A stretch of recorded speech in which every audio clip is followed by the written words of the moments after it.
everybody talks about survivor's guilt. I definitely had survivor's guilt. I had a very difficult time when my mother was diagnosed and she was going through her chemo.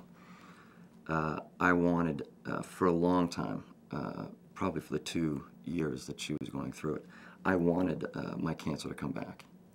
So when I went to the doctor, part of me, in a weird way, part of me wanted that cancer to come back because I felt I'd gotten off too easy. So I wanted to go through chemo with her as she was going, getting her body just destroyed. I felt I'd gotten off too easy. It may be a little different if I hadn't had watched my mother like a year after I had been diagnosed. Things may have been a little different with regard to that guilt, but it was definitely something that, it took me a long time to deal with, that guilt. When my mother was going through her cancer, there was a really neat guy by the name of Ned Cassim over at Mass General, who was the only patients that he would take on were terminally ill patients. So my mother went to start to see him. My mom's biggest thing was she wanted to be at peace with each of her kids and her husband before she died. And that was a big thing. So we would go, and she would go maybe once or twice a week on her own. We would go, once every 2 weeks as a family. I went a couple times with my mom together, alone. I think my father is more of a personality of, I don't need to see anybody, just kind of blocks it out. Yeah. Whereas my mother, and I think, thankfully, I inherited this from her, she was very much, let's talk about it. Let's get those feelings out.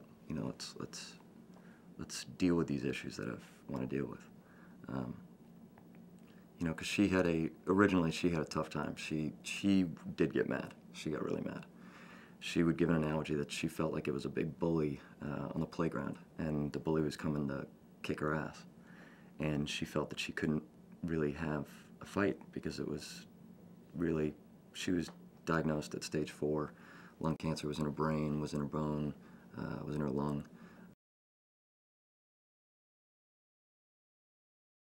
I became a survivor in November of 1999 when I was diagnosed with testicular cancer. I did bank sperm originally before any of my treatment.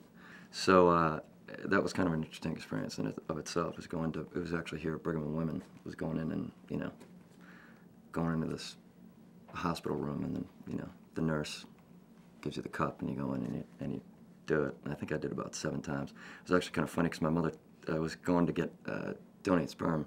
My mother turns to me and she goes, "Oh, sweetie, I'll drive you over there." And I was like, no. I said, "Mom, I'm taking the T."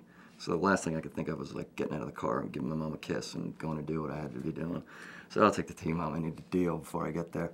So that was kind of a comedy in and of itself. My name's Tim Madden. I'm 29 years old and I'm a 5-year testicular cancer survivor.